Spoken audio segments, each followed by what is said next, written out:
All right, welcome everybody to session two. We hit record from the beginning. Thank you for the reminder, and I'll pray to get us started.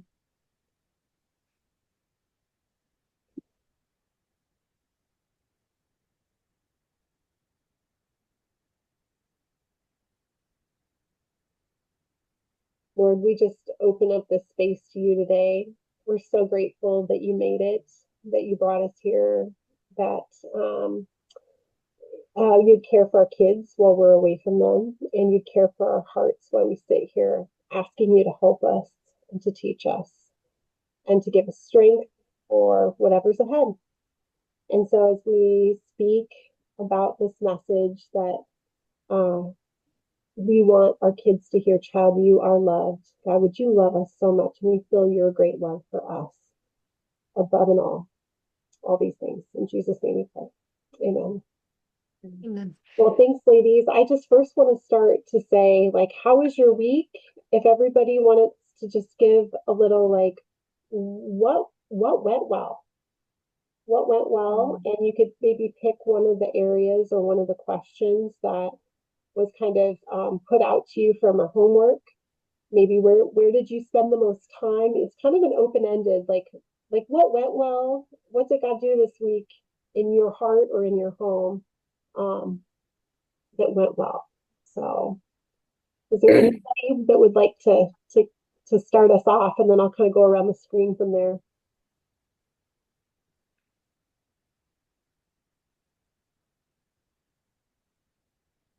Well, I can share. Great. Um, Thanks, Heather. uh, you're welcome. Uh, I I do. I feel like I'm getting more calm, and this has been a long road. This did not start a week ago for me, and I'm sure this is probably more of an odd week rather than a typical one. But um, I I don't know. I just feel like, the Lord has really been helping me to understand I don't have to be in a hurry.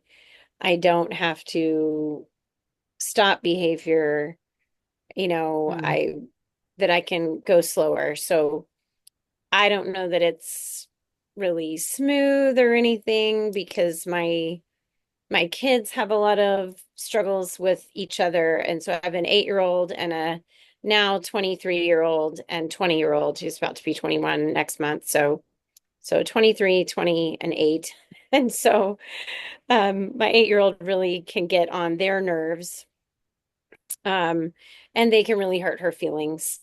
And and they were raised with, us when we were a lot younger and a lot more intense and a lot more, so they kind of come from that. And so it's like she's got four parents at home. So so that's a tough dynamic, but I feel like I am more calm in that. And then I'm not sure if you're wanting us to kind of look at all the things, but just the You can just pick one. where you have space. Um it may just, to me, it sounds so silly, but my husband and I put two chairs in the bedroom, and we just got this epiphany 2 or 3 months ago. We are like, we just really need to be able to sit down in our bedroom and be able to close the door and have a private space because everything was done in front of the family. Like there was no private space. We would have to leave the house, and we live in a parsonage, so we could go over to the church, but like we just there's no place to go.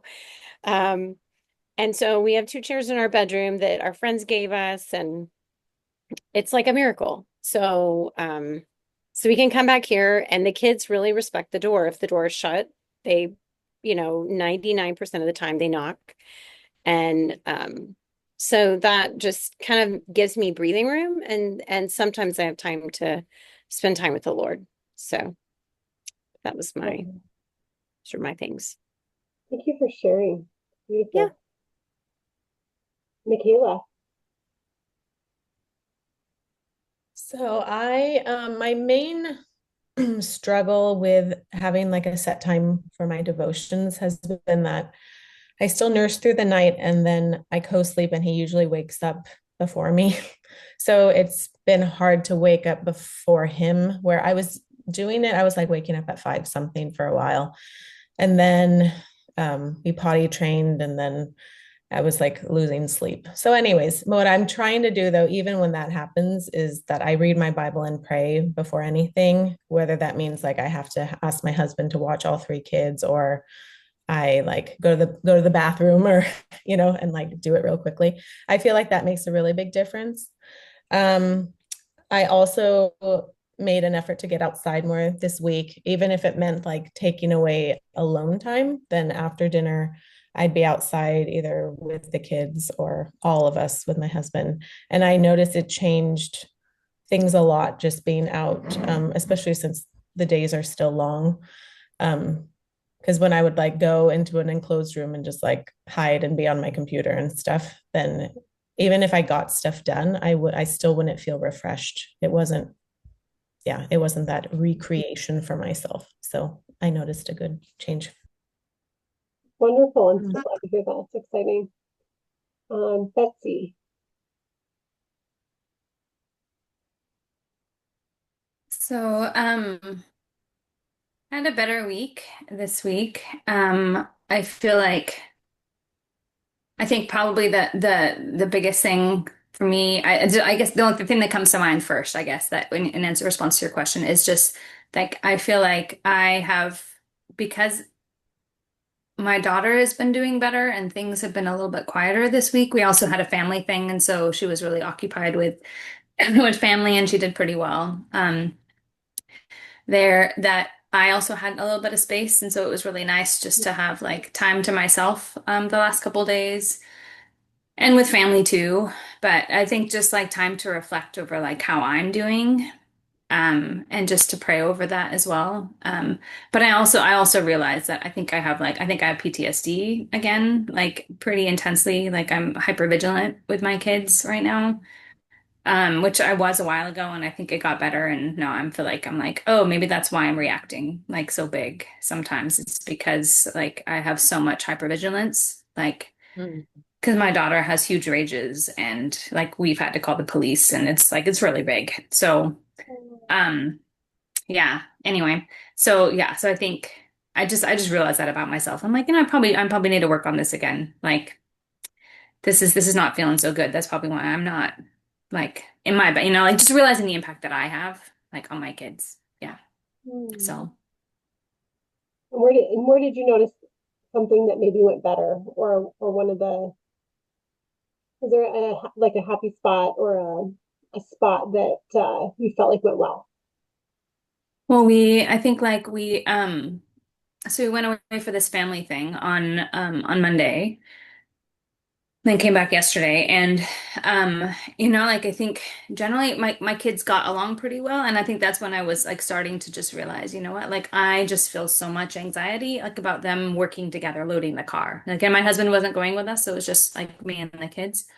And they're 10 and 12, what are they? No, they're 12 and 15, so they're very able to help. Not always willing to, but yeah, so but they pitched in, and I just realized like if I could keep it calm, like they did really well. So as well. So, but I think just realizing just how much anxiety I'm carrying about like Hmm. raised voices and everything. Like, yeah. You saw some good spots in Yeah. them. Yeah. That's great.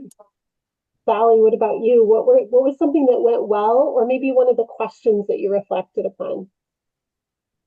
Yeah, I'll talk about the questions. I think the first, foundational thing, what am I believing as a lie?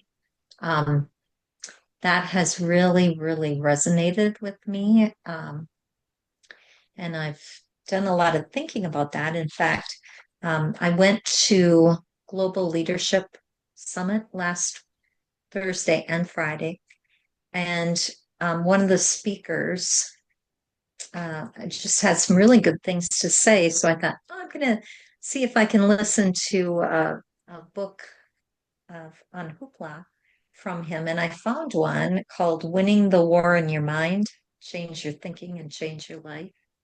And that has been very helpful for me to think through what am I believing that comes from the pit and that's making me miserable. So that has been a really I think a good win for me to be able to replace some of the thoughts instead of saying I'm mad, I'm feeling mad. And you know, I am um I'm not a failure. Just this one particular thing didn't work out or whatever. So that has been helpful. I'd like to do the same. I haven't had a chance to think this through, but I'd like to think through for each of my children. What are they believing that is not a truth? So, um, yeah, that has been good for me. And one of the things that I've been working on is trying to be a little more connected and put a smile on. I took my 15-year-old bowling, and just had a good time with him. And yeah, so trying to make those connections. Wonderful. Brittany, what about you? Yeah, so I realized that after last week that I was trying to get started with planning week this week for the fall and kind of looked at our days and was just already overwhelmed. Like before we start the fall was overwhelmed just by the schedule. And so I started backtracking. I'm like, okay, so we identified the things that were important in our day. How do I actually find that space? My almost 4-year-old, we have been noticing over the last couple of weeks, is doing better without naps every day. And so I'm like in that space where we're starting to get them up.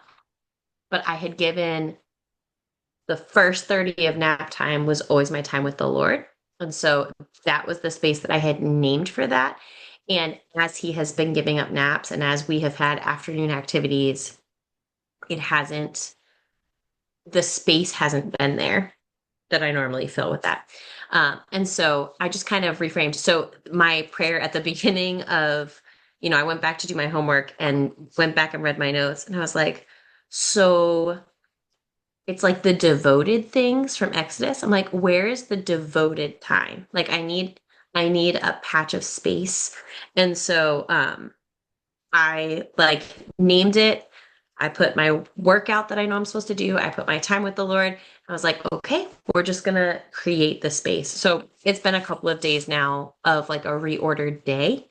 And I've been grateful for it happening. Like I've been grateful that I've actually been able to do the thing that I know I need to do. And it's been an interesting transition because, like I started doing my time that I had like named and labeled and discussed with my husband, and then he hopped in the shower. And so my 3-year-old then was in my devoted in my devoted space. And he popped his head out of the shower and he was like, I am so sorry. You named this. I'm supportive. Next time we won't overlap. And but it was just, some of those like working outs. I feel like we are working the devoted space. So Wonderful. that's Good been great. job making it. Yeah, we make space for the things that are important. So good job doing that. And it does take it be like, okay, this is what we're doing, and sometimes we have to adjust when we we figure that out. So thanks, ladies, for sharing. That's a good work. Those are good things there. I'm going to share a quote with us to get started. Actually, two.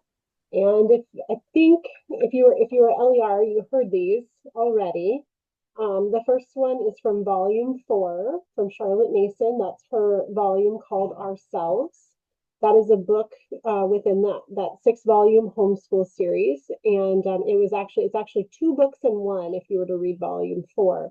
And the first volume is written to young teenagers. So my daughter, who's 14, is walking into the 3rd year of and you read it very slowly over 3 years. So she started it when she was 12, and now she will be turning 15, and we just read a few pages each week over the course of the year. And so that first volume is written for young teenagers.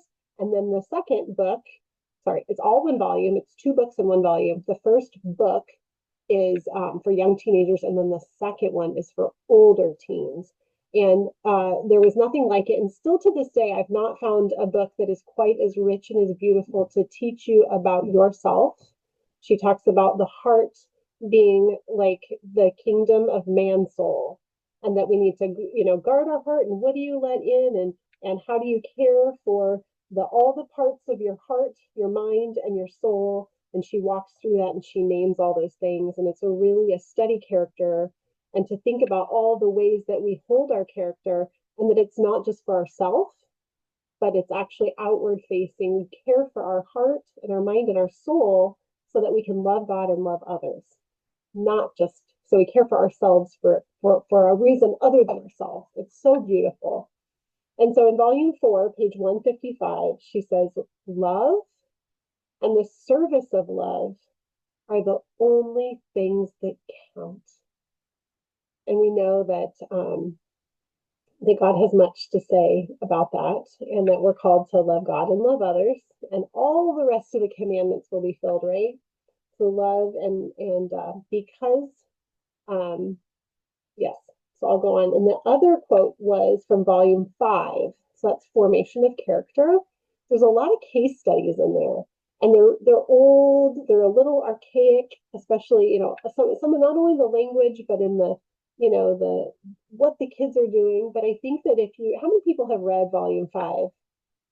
Yeah, like if you were to read volume 5, even though it's like in a different millennia, or a different century, you will both you'll see that there's such a timelessness to the struggles of the parents and the children in them, and you can begin to see yourself, and you can begin to see I think the framework, and then obviously her philosophy, for that's the reason why she wrote it.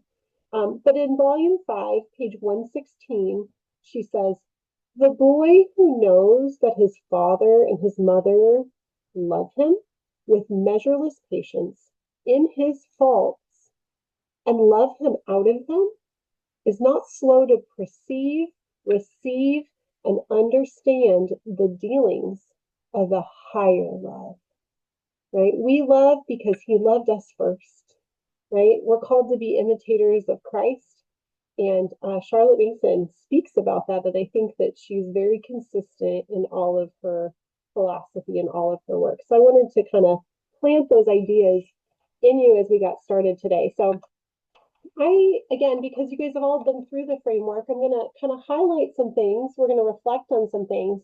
And then in the last 15 minutes, I'm going to just kind of open it up to some discussion. Let's see how that goes. All right. And it's kind of a little open-ended discussion. We can kind of ask questions. We're not going to go into necessarily here's what my child is doing, what should I do, right? I think that those get to be more one-on-one coaching type conversations, but we can kind of navigate that in general, or if it's a smaller question that you think that the rest of the group would benefit from. So I'm on page 17 in the workbook, and I just highlight the key verse of Romans 5:8, and that's, but God demonstrates his love for us in this, that while we were still sinners, Christ died for us. And I think that's why too, when we think about when people focus on the sin of the child, well, that child is a sinner, but so are we. And the sin is in not only the disobedience, but sin can also be in the idolatry of compliance, right? Sin can be in the meltdown, but sin can be in the people-pleasing nature that's carried in, or the self-righteous nature of another, right? And so the idea here is that God demonstrates his love for us, that while we were still sinners and all of it falls short of the glory of God, he died for us. And so here we are, and our key thought that it's that misbehavior, right? In that sin, in that misbehavior, and misbehavior is one word.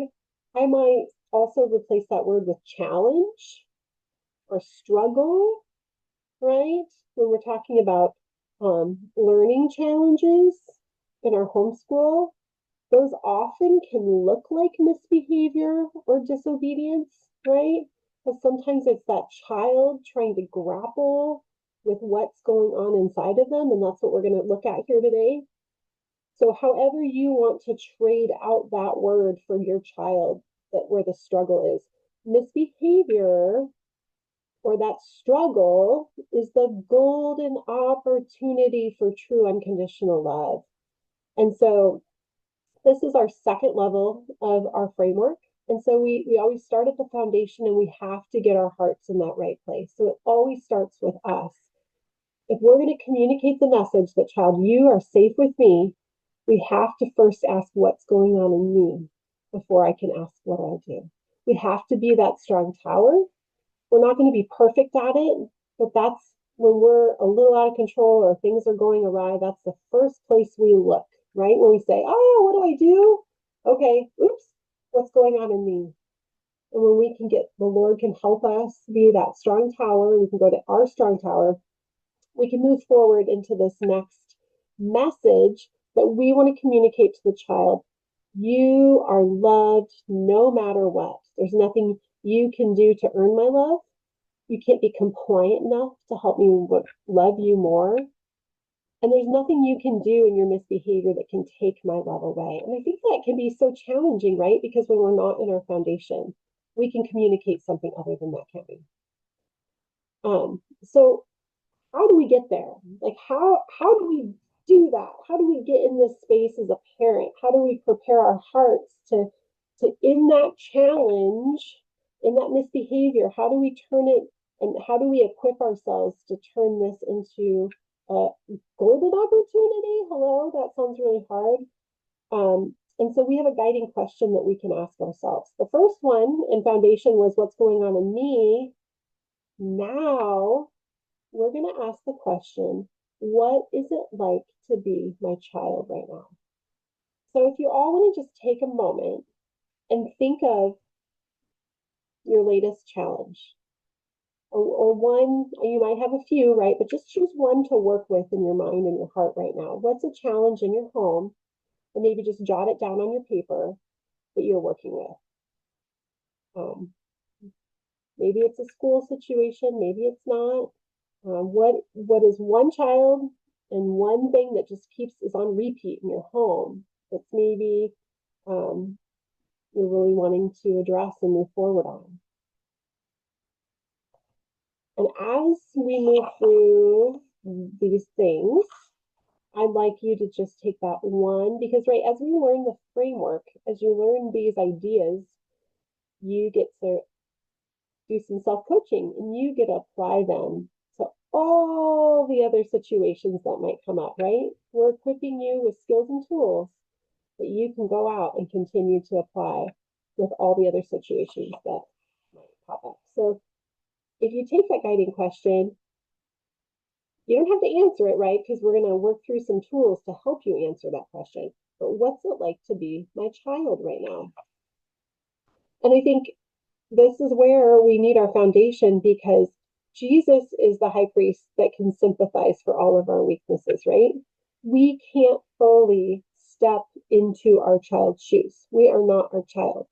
All we can do is do our best to help them and learn about them. And that's why the first part of Charlotte Mason's philosophy is the child is a person. I get that. I think I was talking about this early when we stepped in here, but that can be really hard. I have to learn who this person is.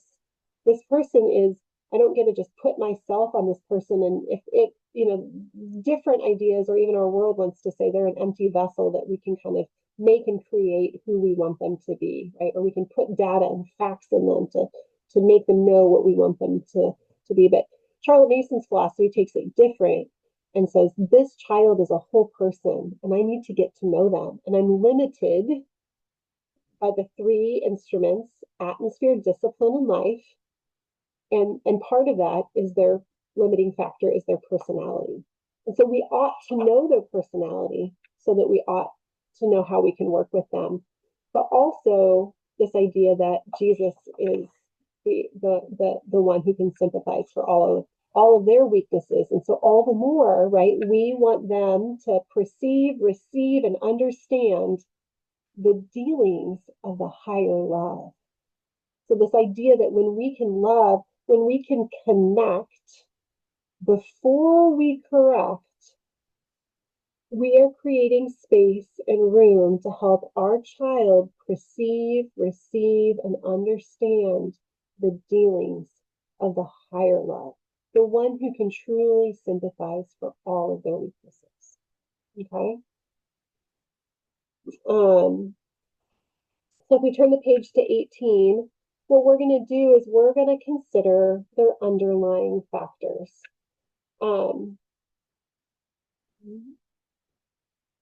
So physical factors, payoffs, and discouragements or negative identity are the three that we really like to focus on. So there's so much good stuff in this workbook, you guys. I highly recommend taking space to read through it a little bit more. But if you look at the physical factors, their body brain function, what patterns do you notice? So you picked a child and a behavior in your home that you jotted down in front of you. In that child and that behavior, if you look through this list, are there one of those brain body functions that come to your mind that could be a contributing factor to what's going on in the situation? And then if one or two people want to share what they found. For the situation that came to my mind, it was actually the one that in our homework, and it was like, what situation would you like more do-overs in? I was like, this one. So I'm glad this is good unpacking. But the conflict that we're having occurs most often at the front end of meal times. And it is like the blood sugar thing is real for that child, like very real for that child. And so I try to have like, you may eat anything on the counter before dinner, right? Like there's vegetables or something. But that one is not as keen on the pre-dinner appy. So, but yeah, the blood sugar one for sure. Yeah, That's our situation. that's really good. And that's a tricky one to time. And I know we had that specifically in our home. And I know especially for that blood sugar piece and for the sensitive and intense crew, high protein snacks every 2 hours. You just plan on that, you get them that, you kind of even have something ready even before dinner, knowing that it's a good healthy one that is agreeable to them, and kind of get them set up for success there. And so that's really You what have a favorite 2 or 3 that you keep. Well, that's so hard with kids. We just started eating, honestly, a lot of processed meats because ham and bacon were good. We loved hard-boiled eggs, avocado, good fats too. Um, Avocado was a winner but then some things you have the winner for a while and then everybody's like done with that for a while. And then that I gets know hard again. someday my children are going to tell me they don't like salami anymore, and I'm going to be out of options. I know, Like, right? I don't know. Peanut butter and apples was a good one for a while. I've got a kid that's doing peanut butter and banana right now. But hard-boiled eggs was a real winner there for a little bit. Some, not all. We did beef jerky, meat sticks that again only lasted for a while. But anyway, I think you could Google healthy high protein or good fats and make your list. And I honestly, and I even put lists on the fridge and inside the pantry when they got a little bit older. I said, hey, it's snack time, or you can make your own snacks. And here's the list. Olives was a good one that we ate for a long time. So just things that there's just foods sometimes that they feel like are a treat that are still in that healthy realm. Maybe they're a little extra salty, or maybe they're a little extra this, but they fit that bill of like balancing the blood sugar and being in that realm of healthy. And if it spoiled their dinner, it didn't because it was already healthy, right? And then you work your way into a different place once it's balanced out. So that's a really good one. I love talking about that. I know that was a huge game changer for me when I figured out the high protein every 2 hours. And so what you do is you find that pattern and then you find a solution for it. You work towards a solution, right? What else? Who else has one? Sorry, I think you can find your own solution, but that's one I do like to share. Who else has one that they identified as a pattern? Sally? When I've gone down through the list, I can check almost every single one for my one son really has a lot of challenges. And sometimes it's hard for me to isolate, okay, what is really the one that is triggering this, or is it a combination of everything that makes it the last straw that breaks the back of the camel? Yeah. So. Is there one that you could see a solution for? The blood sugar one is really, I try to work with that. He's seen a cardiologist recently because of high blood pressure. And so the cardiologist is really limiting carbs for him. Interesting appointment because the cardiologist said we can have the hamburgers, throw the bun, put the bacon on, Yep. so. Yeah, keto, going real keto there, huh? Yeah. Yes, so that has helped in the sleep issues. We've worked with the doctor to get sleep under control. And that has taken us probably 14 years to get to sleep control, but makes a huge difference. So yeah. Yeah. I think just realizing too, like, I go back to those days when I was demanding immediate obedience, and really my kids had so much going on in them. And all of a sudden, when we can like put ourselves in the place to say, hey, what is it like to be my child right now? We can begin to look and say, what is it going on in their body or their brain that they just need a little bit of support? And so we look for those patterns and we see kind of those the low hanging fruit is a good place to start, right? Or one that we say, hey, as we're sitting with the Lord, Lord, can you help me? What is the solution? And we begin to look and we find ways to support them so we can prevent and reduce some of the struggles. But also we have payoffs, right?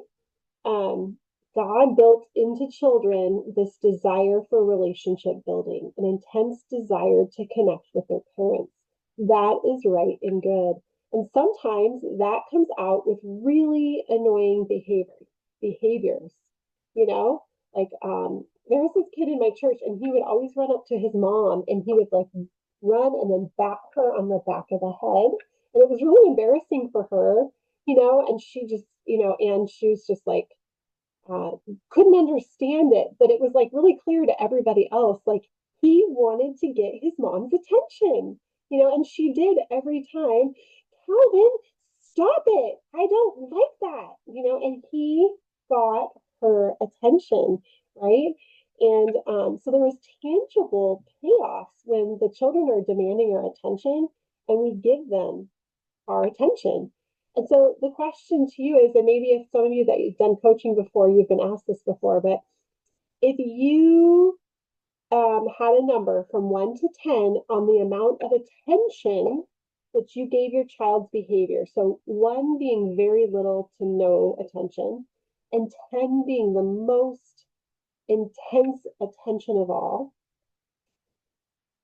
when your child has a negative behavior, what is the scale of intensity of your attention for them? And you can write this number down for yourself in your paper.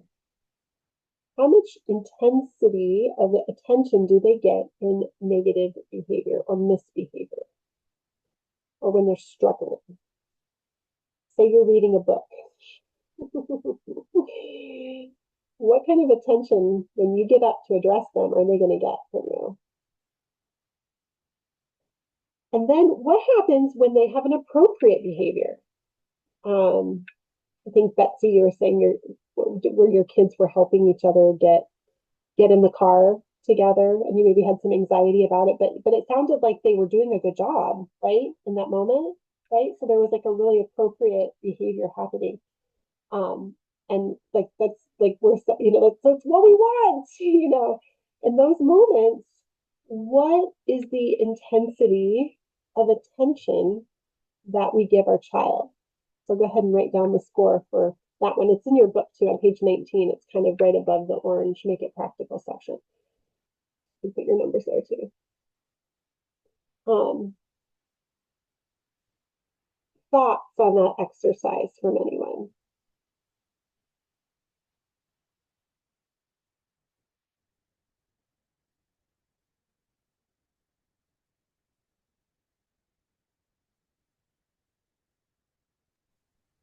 There are a lot of days it feels like so I have 5 kiddos, because there are a lot of them, it feels like I'm pinging attention, like this one to that one to that one. And so the one that misbehaves is like the magnet that gets it, as opposed to it's just very difficult, especially over the summer when I don't have built in like this 45 minutes is your block and this 30 minutes is your block. Over the summer, it's very difficult to try to make sure I've got that good, appropriate, intense connection with each one every day. So it's definitely out of proportion. Yeah, it's good to think about. And this idea of reframing attention seeking. People say, oh, my child's manipulating me is a big one. Like, I know they're manipulating. I had a mom tell me as I was starting to work through the connected, she was like, honey, your child's pulling the wool over your eyes. That hurt. And I was like, I had to choose to believe what God was teaching me about my child. And I had to let go of what she said, even though she was very, we always know that there's a lot of people who can see the situation better than us, right? But I had to choose to say, yes, my child, instead of seeking attention, he's actually seeking connection. And, but we want to engage them with wisdom and empathy. So we can ask this question, is my child attempting to connect with me? And then we can invite positive connection. So you can kind of see the little sticker on the right-hand side of page 19 that says, focus is fertilizer. What we focus on is what we get more of. And this is huge. This is so huge. And I found it so true in my life with my kids. When I focus on the negative behavior, that is what we get more of. When I focus on what is good and true and beautiful, that gives them an opportunity to know that is good and that is what we want to see more of, right? So there's definitely sections in the orange that you guys can walk through on your own to think more about what tangible or relational rewards might fertilize our child's misbehavior, and how can we respond differently next time. So that's one of your homeworks for next week, kind of to fill out that spot on page 19. Okay. And then you can turn it over to page 20, and discouragement and negative identity is definitely the other piece of underlying factors. So often a misbehaving child is a discouraged child.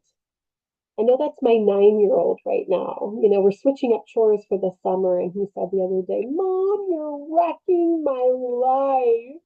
And his tears, you know.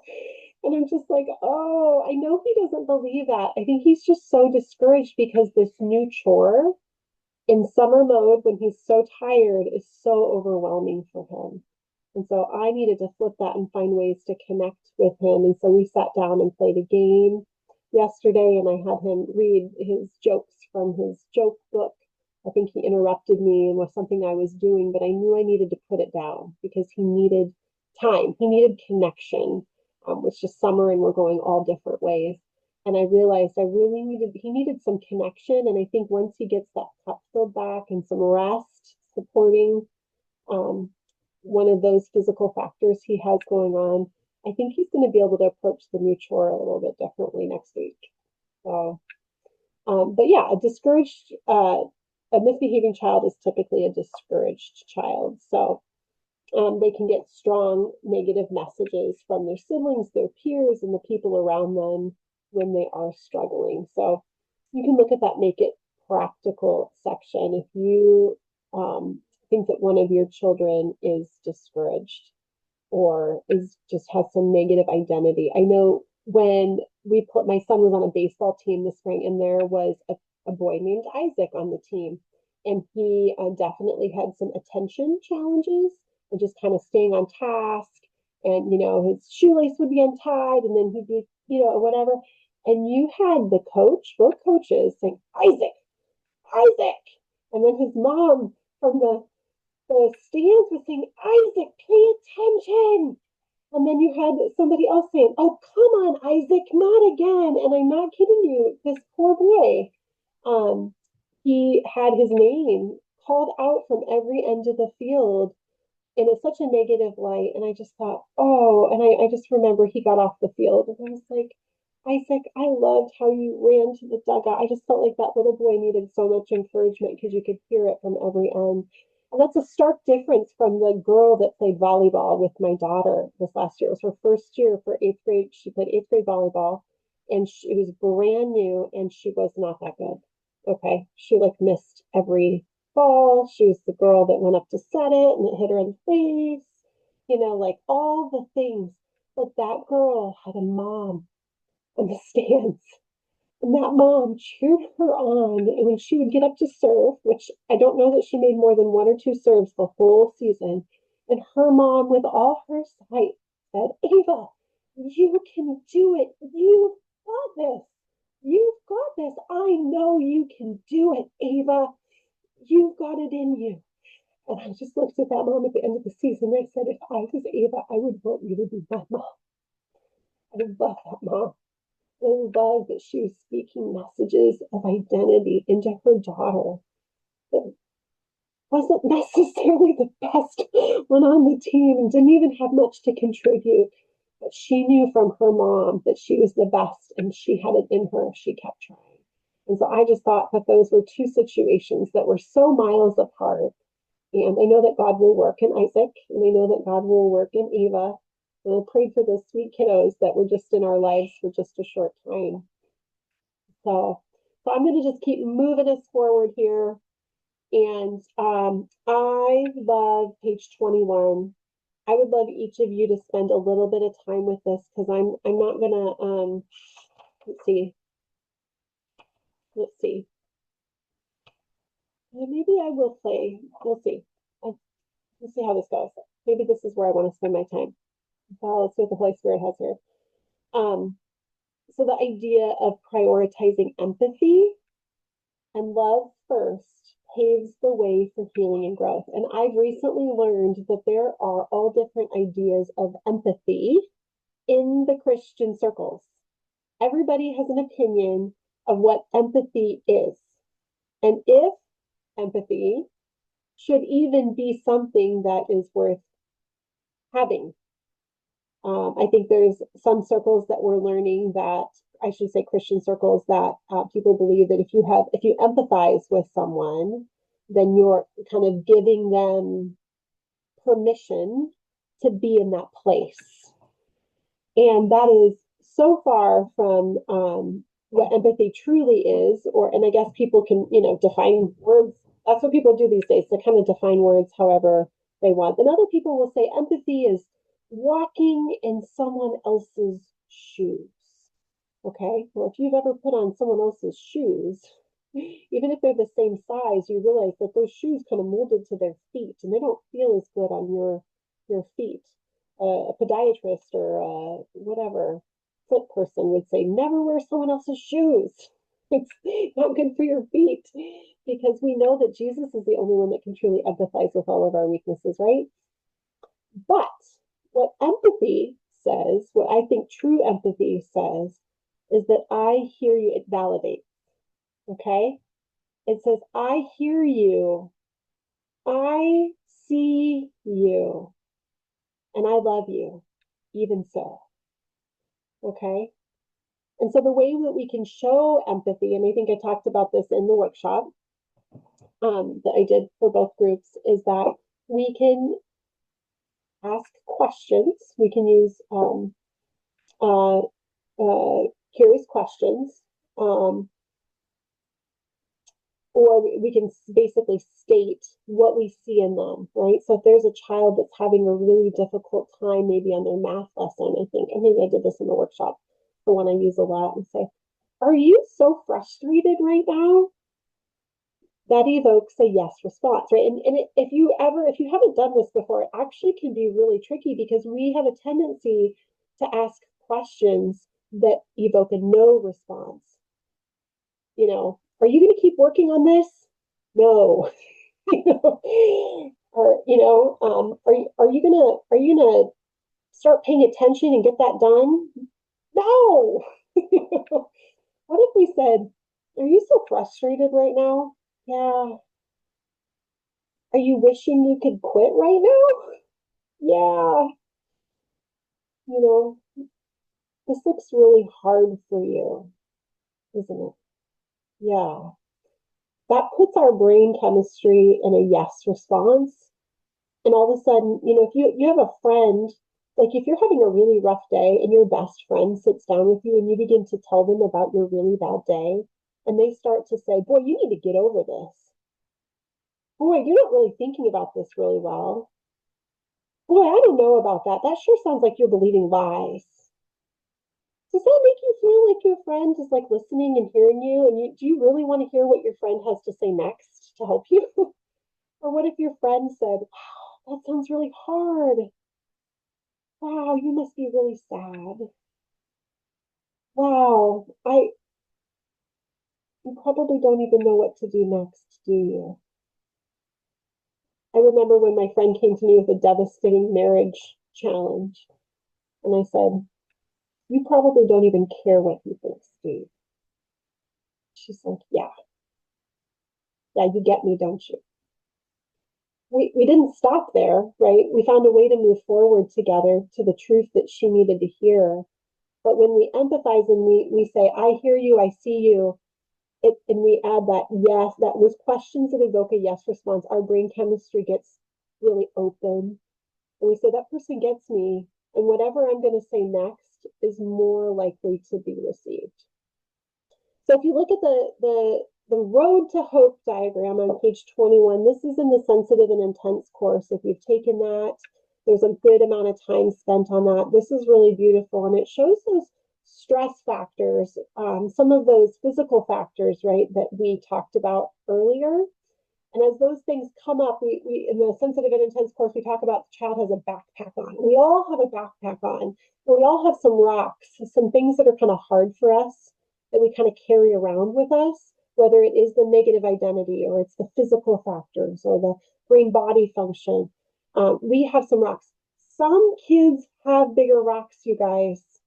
Some of us just have bigger rocks. Some kids, foster kids, or our own kids have trauma that they carry in that backpack. And when you carry around that backpack all the time, it gets heavy. And if you've ever been on a hike and you've had to carry around a big backpack, you've got to stop and rest. And if you're not allowed to stop and rest, or the expectations aren't there to allow, for you to keep going, sometimes we just want to sit down and kick and scream and make ourselves rest. So we have these stress factors, and what happens is that kind of produces stress and anxiety, and it causes that. And you can kind of see the arrow goes up. The brain changes into fight or flight, and we've got all these messages. And so in that volcano, we get these messages, and we get these feelings of anger, control, disconnection, anxiety.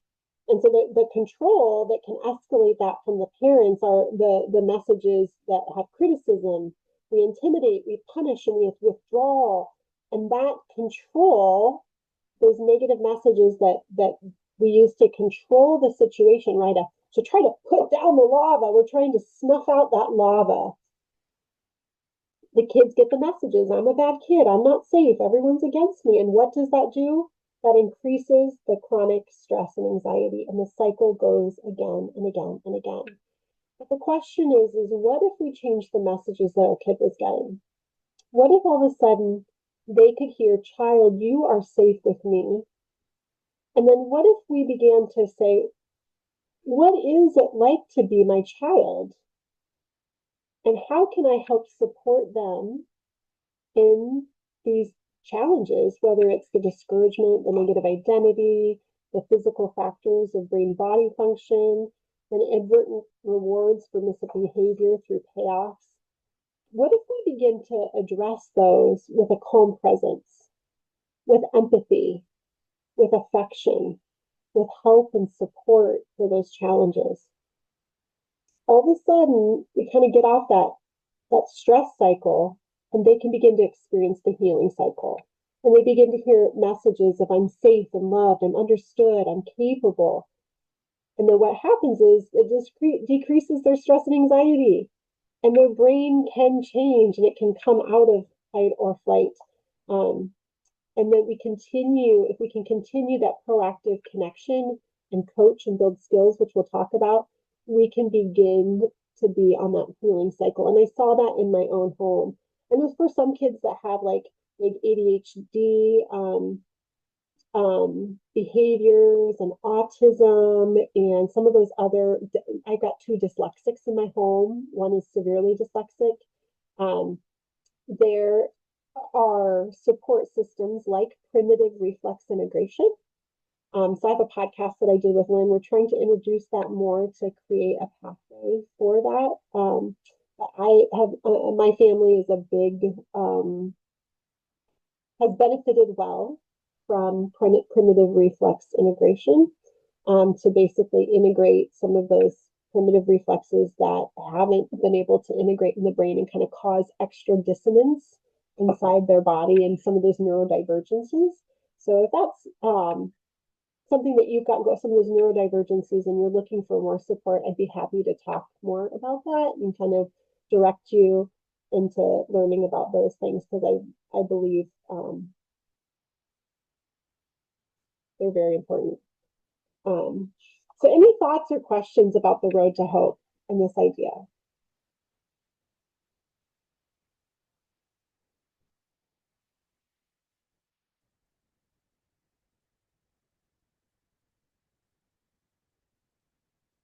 God's kindness is intended to lead us to repentance, Romans 2:4. And when we can begin there, we have those big behaviors. I remember that was a huge one for me when I heard God's kindness leads us to repentance. It's God's kindness that leads us to repentance. That was one of those truths that I would put in my mind when my kids were melting down, to help me stay in my foundation and know that right now I need to connect before I correct. If my kid's melting down, if they're in the middle of their challenges, that is not the time to coach. We can't move on to coach, because they need to know that they're safe. They need to come out of fight or flight, and they need to know that they're loved no matter what. So that coaching and that responsibility, those two next parts of the framework, are the messages of accountability. And the messages of accountability can't be addressed unless the messages of grace are in place. And so I think that there's also that piece of, if that's where you're at, if you're needing to lean into those messages of grace, lean into that. It's okay. It's okay to put space in there. And then you'll begin to build those skills to find those quiet spaces for accountability. Some parents with sensitive and intense skills, there's no quiet space for these other messages. But I think that that's where we just still need to lean into that work. And I saw that in my own life for so long, having to lean into you're safe and you're loved before I could move on. And sometimes it feels like a long road, but hang in there. All right. And so I feel like these next parts, or these last parts of love and misbehavior, are pretty understood. They're just parts that we need to lean into more. So I'm gonna kind of cover them quickly, but I'd like you to pick out one that feels like a win, like that's something I'm good at, that I can celebrate. And then I'd like you to pick out one that is going to be a challenge that you feel like is a just right challenge that you can lean into. And this is the idea that we can use words to speak connection to our kids. Just simply say, I love you. Like, work to truly understand. You can read that list, validate their feelings. Tell your child about a time when you felt the same way. Identify what's important to your child when she is struggling. Wow, you care a lot about being fair, don't you? Wow, you're really upset with your math, but you really want to get this problem right, don't you? That's my daughter. She can, even at 14, just like be so intense about her math problem, but she just deeply wants to do a good job. And I need to remember that and speak those words of love over her, reassurance. And we can poke fun at ourselves. We can kind of at ourselves, or a challenging situation, not at your child, but to keep it fun and light. Focused attention and facial expression. So high eyebrows, light eyes, and smiling face, soft cheeks, like really gentle eyes. Yeah. Put your attention on whatever small or significant thing is good in the interaction. And I think this is where we put on the potential glasses. What's the potential here? This is a golden opportunity. This misbehavior is not something that we need to, it's just an opportunity. Physical affection is the other one. And I realized, like, in my intensity, I was so kind of tensed up. There were parts of our day, like especially at nighttime, there was lots of physical affection, but even as my teen got older, I got so busy. I had to like schedule hugs. So I just had to make it a point. Like I would send everybody to bed, and that I was not a good bed tucker inner. Kind of like, get in bed, go to sleep, I'm tired. you know?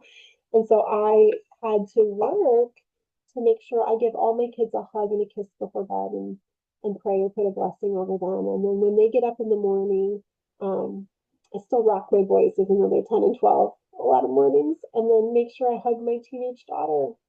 She needs that. And just, I have to work really, I have to remind myself, because it doesn't come easy to me to provide that physical affection. But love and misbehavior communicates that you're loved and you're understood even when you're struggling, right? While we were sinners, Christ died for us, and that we model that through our love, even in misbehavior. And I think the other page is proactive connection and play. So again, those same things, but that we're doing, so we can do them in misbehavior, but then this idea is that we can do them in a proactive way. It says research shows that connection is the best predictor of a positive future and the best antidote for many of life's challenges, and that we would do them proactively. And that's what I would do when I would get up and I would hug my daughter when she would wake up, and the kids wake up for the day. I always try to provide some type of physical affection and words of endearment in the morning when they wake up. So, and then playfulness, and that's the last one. That was another one that was hard for me, that I had to work with, but it was so powerful when I had big, intense behaviors. So when my son was kind of in that 5, 6, 7-year-old, and we were kind of dealing with a lot of aggression, I read, oh goodness, I'm forgetting it. I'll have to find it. But it was the playful parenting. I think that's what it was. And in there, I got the idea that like when we had some big like hitting behaviors, I would get big, not in a sense of like I'm gonna overpower you, but in a like playful way. And I would get pillows, and I would say, "Oh yeah, you pick on someone. Why don't you pick on someone your own size?" And then I'd throw a pillow across the room, maybe at the child, knowing that it wasn't like I was going to hurt him, but then I had a smile on my face, and I'd get down on the floor and I'd be like, "Come after me, big guy." Right. And all of a sudden we're down and we're wrestling, and I've got pillows, and I'm kind of crushing him with the pillows. And then I would put the pillow up in the air and I'd say, "Oh yeah, take that." And then I'd say, "Come at me," and he could, because he was punching his brother. And all of a sudden now he's like punching pillows that I'm putting out, almost like a human punching bag I kind of provided for him. It was very physical, and he loved that, and it was a big workout for me. But it really was fun. And then after a while, we played that game even when people weren't fighting. And so really being goofy and silly to distract and divert, and then to have just that playfulness of like, your misbehavior does not define you. I love you and I'll play with you even when you misbehave, right? But making up silly songs and silly names and um, you know, getting on your camera and making goofy faces and all those things that you guys probably do um, are good ones. So my question is, and let's just maybe pick one. I'd like you to write down which one is a win for you that you do well, because it's so good to remember that there are so many good things that we're doing and that we can be grateful for, and to keep it up. And then my question for each of you to share is, what is an area, and just keep it short so that we can kind of open-ended share here at the end. What is one of these areas in either proactive connection or connection and misbehavior that you feel like would be stretching but a just right challenge? Remember, a just right challenge is something that you're like, yeah, I can do that. It's not overwhelming, but just enough of a stretch. It's going to grow you. Who would like to start? What's your just right challenge? I think if I'm applying this just to the one situation that I've been like walking through today's lesson with, it is using, I'm great with the child that came to mind. He's super physically affectionate, like just all of the physical affection. And we're very proactive about physical affection with him.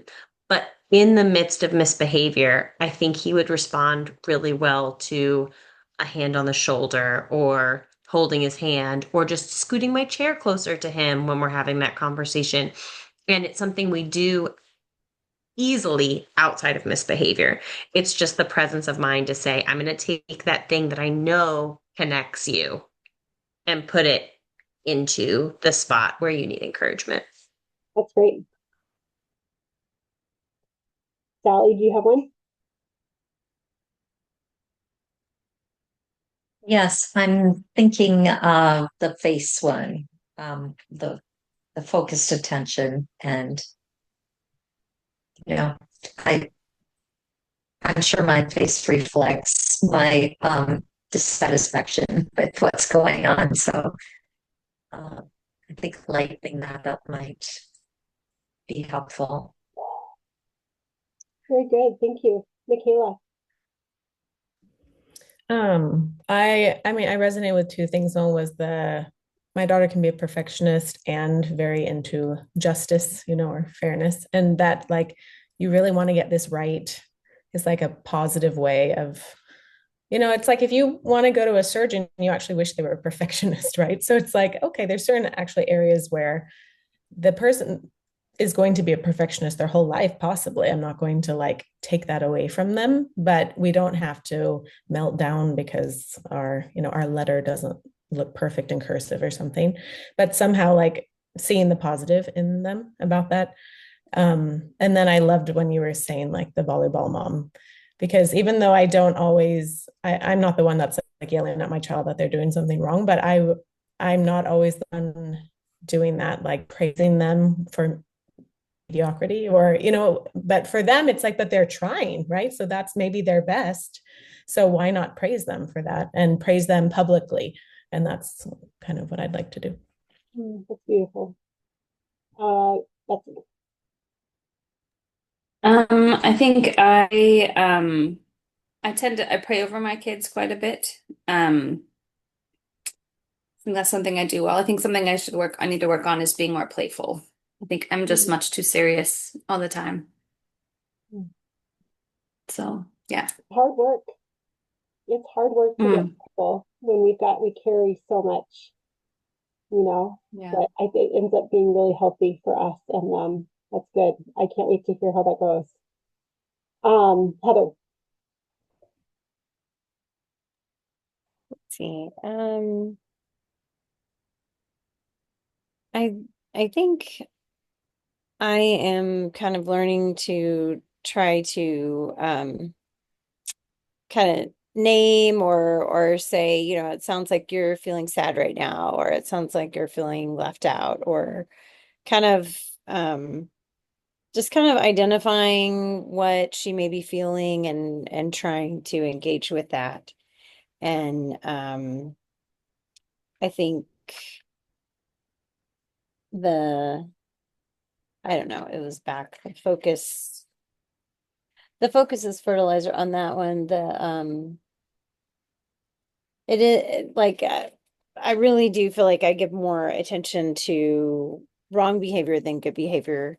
And so I feel like I want to try to work on that. It feels a little bit cheesy to me, but I know you don't have to do it in a cheesy way, and I can just kind of comment, I saw you offer this to someone else, or I appreciate how you did this, or that was really helpful, or to just kind of call attention to that. And then like in the words, I don't know if I really say I love you very often, like those specific words. And so I feel like I need to try to make a point to work on that. It's a great one. I So love that so much. I can't wait to hear how that goes. Yeah, and I think that's so good when we point out, like, it looks like you're feeling frustrated, right? You said that. And we can even take it one more step further. And this is where Charlotte Mason believed in thinking persons. And that's why I love the power of questions that Connects to Families talks about. Because when we take our statement and we turn it into a question, all of a sudden it turns on their brain. And they naturally begin to think. And you can say, are you frustrated right now? Or even if we don't, if we're in the habit of saying, like, you look frustrated right now, we can say, do you think you are? Or are you? And then all of a sudden it becomes a question, and then hopefully engages a response. It might not always, but that's okay. We're Charlie Mason believed in thinking persons and thinking mothers. And that's what we're doing here. That's what we're doing here. So that's so beautiful. All right. So I did kind of still took us a little bit far to the end. We're wrapping up. So we'll just be, yep, that's okay. Go ahead and then I'll be just a couple more minutes, okay? They love to know what I'm doing. They know what I'm doing. I loved, and I'll just say really quick, it's the rewrite of Romans 8:38 and 39 on the right side. Did someone read that for me?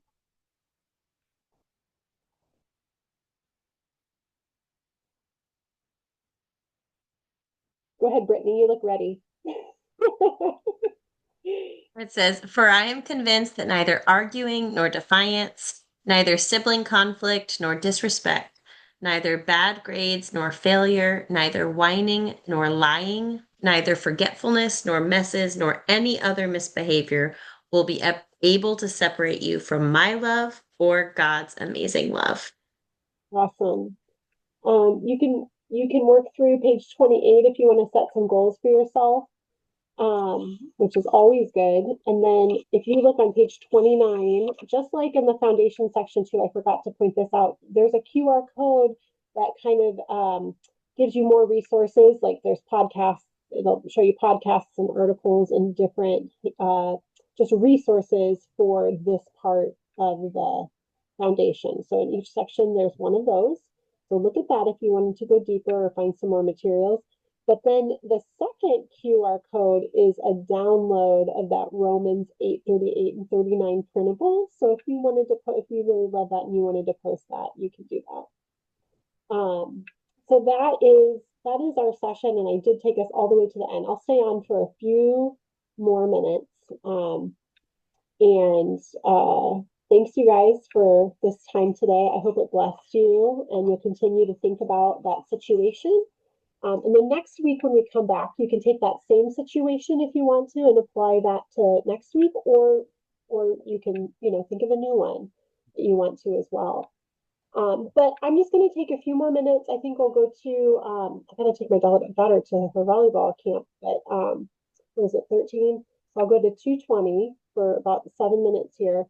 What questions do people have? I know Heather wanted to talk about some Charlotte Mason ideas. I'm open for that. This is just kind of like an open an open time, and then I'll open up 15 minutes early next week. If you need to go, feel free. But now and then early next week, we can talk about just anything. So,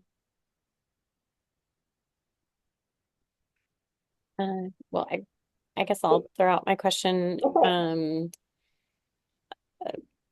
I'm like just brand new learning about Charlotte Mason and wanting to kind of try this out and see how it goes. And so I've got adult children and then my 8-year-old. So I'm kind of just homeschooling my 8-year-old. And but so I'm curious about what science looks like. I keep seeing nature studies, spend time outside, but I'm also thinking, I've got to turn in reports to the school district. I'm in New York State, so I turn in 4 reports a year and the plan of instruction, which is actually due this week.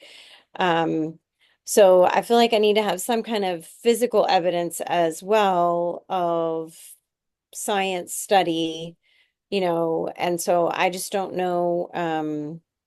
And she loves science too, so like she really enjoys it, but like, do you keep a notebook? Do you kind of ask questions? And like right now she's kind of in a place where she can do a little bit of writing on her own, but we might do like dictation where I ask her a question, she answers, and I write down a few notes of like what she said, Mhm. and then kind of let her write a little and kind of increase that as we go. So, but I guess I'm just kind of wondering, what does science look Yeah, like, and yeah, what and is you're right. your physical evidence, I Yeah, guess. eight going She's into third she's grade. 8.5. We're doing third grade. Yeah. So it looks Um, different as you get older. So in the Charlotte Mason education, nature study is the foundation of science. So okay. what that looks like is it's facts clothed with ideas with a whole lot of observation. And so nature study can have a special study, like um, you can say, we're going to go study trees. And you can focus on trees if you want to. So I know you said you were looking at Ambleside Online. We're an Ambleside family too. And so they have kind of a nature study section in it. And like our co-op follows it. I think it's reptiles this fall, you know, see you, Betsy, no problem. Have a good day. Um, and so we're have at our, at our co-op, we're bringing in different reptiles every week, and the kids get to look at them, and the teacher has some things that they're going to point out about them. They don't have to be super precise. They might tell a story. The students might also read what we call nature lore. So there also might be a living book written by someone who loves reptiles and has observed reptiles, right? Mm. And there's lots of great books out there. But there's also just general, like I'm trying to think for a third grade what if it's Burgess Book of Animals is on Ambleside, So there's just one, and then there's just all kinds of animals, and you don't have to read the whole book. You can just pick out the animals that you like, and then you narrate that. So that's part of it. So you've got the nature lore, the living book, the verbal narration. But then when you actually go to do nature study, then you don't have to say, I'm going to go study reptiles. You can literally go out for a nature walk and pick something outside each week Mhm. and observe it, draw it. So that's that narration by observing and then drawing. And then you can label it, and that's where the teacher is guiding it. So you and the student are learning together. So if you're doing grasses, maybe they're going to point out this is the seed, and look, this is the stem, and this stem is round, and this stem is square. And Mhm. maybe you'll measure it, and John Muir Laws has some great videos on nature journaling. You can even just look at some of those. Um, What is his John name? Laws. I'm I just sorry. added It it is to the hard for chat. me to That's hear. I added it to the chat for you. Okay, awesome. Thank you, Brittany. That was going to be my one recommendation Yeah, to add there was his videos are amazing. yep. Just to get Okay. some nature. So you would get her a notebook that, and I'm gonna grab Okay. this. We do one video a week, and then that guides their nature journaling for the week. This is It'll last Okay. you So years. they keep like a journal. You can And what do walk you do through. with like physics and chemistry? Do you just do that in the context of nature? Yeah, so those are other streams, and I would say in third grade you can decide. Usually it's by fourth grade you can start to add in more streams of science. And that, like if you're on Ambleside, that just looks like another book, a living book that you're reading and narrating. And Okay. then you might draw a drawing in your, so then we would have a nature journal and then we have a science journal, and the science journal is doing some of those other things, but it's still, they're labeling stuff, they're drawing, copying the picture from the book, things like that. You can also like, again, like it just depends on your curriculum, but we've really enjoyed for our co-op Sabbath Mood Homeschool, and so they have guides that start with Form 2. Okay.